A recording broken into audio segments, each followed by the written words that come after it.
রাইতে যাবি ঘুরতে? কই যাবি দোস্ত? শহরের বাইরে এক জায়গায় যামু আর ঘুরে আসবো। রাতে থাকবি? থাকতেও পারি।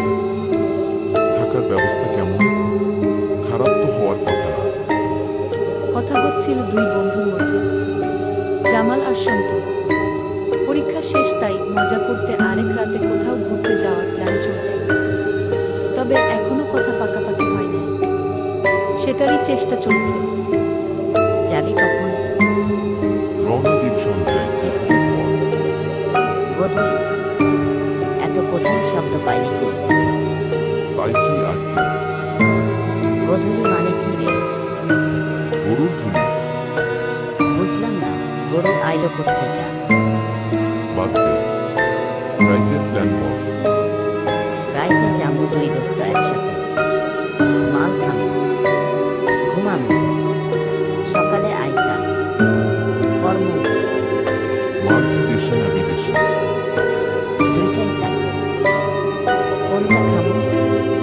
যেইটা খাইতে মন চায় খাবি। দুইটা একসাথে মিশায় খাওয়া যাবে না? তাও যাবে। তাইলে সন্ধ্যায় বাইর হইতেছি, মোটর সাইকেলে ভালো মতো তেল ঢাইলা আনিস। আচ্ছা নিমু। জামাল আর সন্তু দুইজনই যেটা করে, মাঝে মাঝে শহরের বাইরে গিয়ে মদ খায়। শহরের মধ্যে এটা করে না, কারণ তারা মদ খায় এটা যেন কেউ না জানে। যদিও ব্যাপারটা পুরাপুরি গোপন কিছু না, মফস্বল শহরের সবাই মোটামুটি জানে জামাল আর সন্তু মদ খায়। জামালের বাপ পেশায় দর্জি, তার টেইলার্স আছে। জামাল সেই দোকানের ক্যাশিয়ার, টাকা গুনে, মাঝে মাঝে 2-4 টাকা পয়সা এদিক সেদিকও করে। মদ আর গাঞ্জা খাওয়ার জন্য 2-4 পয়সা এদিক সেদিক করারও দরকার আছে। জামাল এমনটাই মনে করে। সন্তুর বাবার আছে মুদি দোকান, সেই দোকানের ধারে কাছে অবশ্য সন্তুকে কখনো দেখা যায় না। সে এমন একটা ভাব নিয়ে চলতে পছন্দ করে যে এলাকার কোনো গণ্যমান্য ব্যক্তি সে। যদিও আসল ব্যাপারগুলো কারো কাছেই তেমন কোনো পাত্তা পায় না। সে সন্ধ্যার সময় মোটর সাইকেল নিয়ে জামাল ও সন্তুকে তুলে নিতে তাদের গন্তব্য আগে থেকেই ঠিক করে। শহরের বাইরের এক জায়গায়, যেখানে গিয়ে তারা মদ খাবে, যেটাকে তারা বলে মাল। দেশি মদ হলে দেশি মাল, বিদেশি মদ হলে বিদেশি মাল।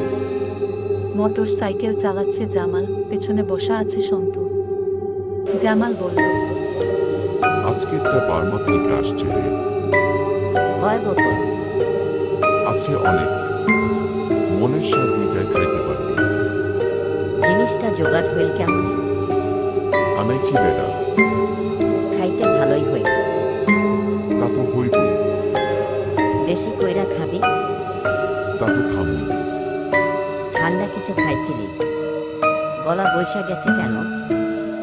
আরে গলা ঠিক আছে।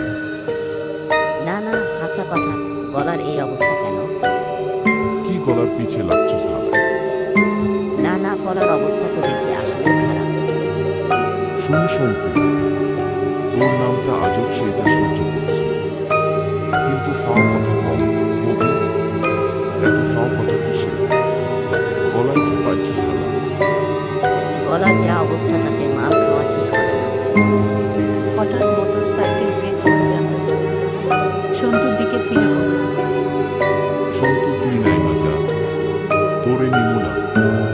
আমি একলাই মাল খাবো। তুই এখন অনেক বিরক্তিকর হয়েছিস। ওদের রাগ করস কেন?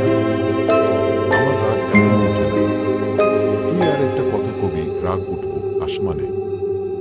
সন্তু এরপর আর কথা বলার সাহস পেল না। মোটর সাইকেল চলছে, হঠাৎ পাশ দিয়ে আরেকটা মোটর সাইকেল গেল। জামাল একবার সেদিকে তাকাল। সে পিছে সম্মুখে বলল, সন্তু আছিস? হ্যাঁ দোস্ত বল। এইটা কোনো মোটর সাইকেল ছিল? কাদের? আমি কমু কেমনে? না না, এটা কি আমার মোটর সাইকেলটা? কি কইতে চাস কিছুই বুঝলাম না। তোর মতো মোটর সাইকেল কি আর কারো নাই? আরে এটা পুরা আমার মোটর সাইকেল। দেখ এখন কিন্তু তুই বিরক্ত করতাস। পাড়ায় স্পিড বাড়াই, দেখি ধরতে পারি কিনা সারা। তুই দেখছিস তোর তোর শালা ছিল ওই মোটর সাইকেলে। চুপ কর শম্ভুর বাচ্চা, গিয়ে ধরি আগে ওকে। জামাল মোটর সাইকেলের স্পিড বাড়িয়ে অনেক দূর যাওয়ার পরেও সেই মোটর সাইকেল কোথাও দেখা গেল না। জামাল বলল, সন্তু গেল কি এটা? ওটা যেখানেই যাক, এত দরকার কি? যেখানে যাচ্ছিলাম চল আগিয়ে যাই। মোটর সাইকেলের পিছনে তোর মতো কে জানি বসেছে। বেড়া মানুষ ছিল তো নাকি? তুই কি বেড়ানো? তুই কি বেরি? আরে সেইটাই তো কই, তুই ওই মোটর সাইকেলের পিছনেও ছিলি, আমারটার পিছনেও। কি চাকরিতে আছিস? আজব সব কথাবার্তা। সেটাই তো কই, তুই তো আমার পিছনে, ওই মোটর সাইকেলের পিছনে এলি কেমন? তোর গলা কিন্তু ঠিক হইয়া গেছে রে জামাইল্লা। আবার গলার পিছে লাগছস হারামজাদা। গালি দেশ কেন রে কুত্তা? তুই আমারে কুত্তা কইলি? তুই যে আমারে হারামজাদা কইছিস। উফ কি যে হইতাছে আজকে। প্রথমে গলার সমস্যা, তারপর মোটর সাইকেল। তাইলে স্বীকার করতেছিস তোর গলার সমস্যা হইতাছে। উফ, আবার গলার পিছে লাগছস।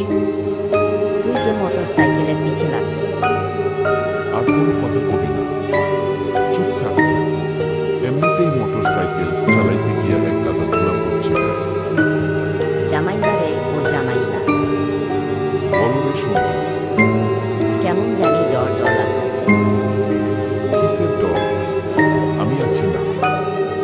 এই জায়গাটা ভালো না রে। জায়গার আবার ভালো খারাপ থাকে। থাকে থাকে। জায়গার দোষ থাকে, শুনছি এই জায়গার দোষ আছে। কই থেকে শুনছিস? তুই মনে হয় এখানে রেগুলার আসিস। এক মাইয়ার অ্যাক্সিডেন্টের কথা শুনছিলাম। দেশে রাস্তাঘাট যখন আছে, অ্যাক্সিডেন্টও থাকবে। তাতে রাস্তার দোষ খোঁজার কি আছে?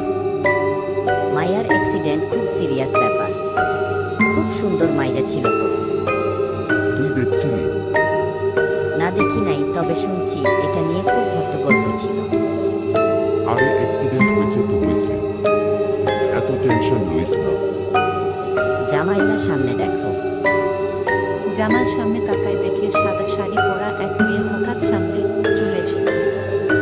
কিছু বোঝার আগেই মোটর সাইকেলের নিয়ন্ত্রণ হারিয়ে ফেলে জামাল। পরের দিন জামাল নিজেকে আবিষ্কার করে হাসপাতালে উঠে দেখে তার মুখের উপর তাকিয়ে আছে সন্তু। জামাল বলে, হারামজাদা তুই ব্যথা পাস নাই? তোর এমন হইল কেমনে? কস কি হারামি? অ্যাক্সিডেন্ট করছিস, ব্যথা পাস নাই? অ্যাক্সিডেন্ট? আমার ছাড়া ফেরত গেছিস গা, এই জন্য অ্যাক্সিডেন্ট হয়েছে। তোর খুব ভালো হয়েছে। তোরে ছাড়া ফেরত গেছি মানে? কি কস এইগুলো? সারা রাত একলে মাল খাইলাম। সকালে ওইটা দেখি তুই নাই। একা একাই বাড়িতে ফিরলাম। আইয়া শুনি তুই হাসপাতালে। ফোনও অফ রাখছিলি। আরে ফোন তো হারাইয়াই গেল, কিন্তু তুই এসব কি কস? কি কই মানে? আমারে ছাইরা আইছস তাই তোর এই অবস্থা। সন্তু, আমি কিন্তু তোর নাক ফাটিয়ে ফেলাম। দেনা দেখি দে। হারামি, মোটর সাইকেল চালানোর সময় থেকে দেখতেছি তুই জানি কেমন কেমন করতেছিলি। এত কথা কইলাম, কোনো জবাবই দিবি না। খালি বলি আমার নাকি গলার সমস্যা। আমি এই কথা কইছি তোরে। হ্যাঁ কইছিস। জামালের সেডে উঠতে 1 মাসের মতো লাগলো। তারপর তারা একবার তাদের সে গন্তব্যে একদিন দিনের বেলা গেল। তারা সেখানে গিয়ে যা শুনল তা হলো, যাত্রাপথে একটা জায়গা আছে যেখানে মোটর সাইকেলের সাথে অ্যাক্সিডেন্টে একবার এক মেয়ে মারা যায়। 2 জন ছেলেকে জনতা সেখানেই ধরে গন্ধলাই দেয়। ছেলে দুটো মাতাল ছিল।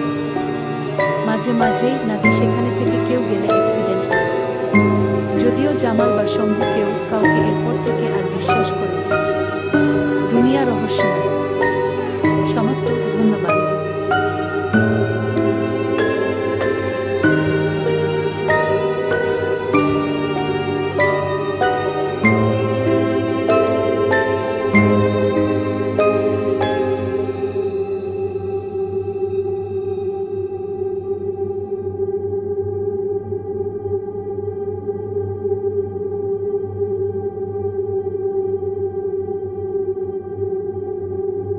আমার চ্যানেল সাবস্ক্রাইব করুন, আমি একজন গল্পকার। আমার চ্যানেলে আপনি গল্প, ছড়া পাবেন। বাচ্চাদের আনন্দ, শোনা, কথা বলার জন্য তৈরি করা এই চ্যানেলে আপনি অনেক নৈতিক গল্প পাবেন। এই চ্যানেলে আপনি বাংলা এবং ইংরেজিতে অনেক বিখ্যাত লেখকের গল্প পাবেন।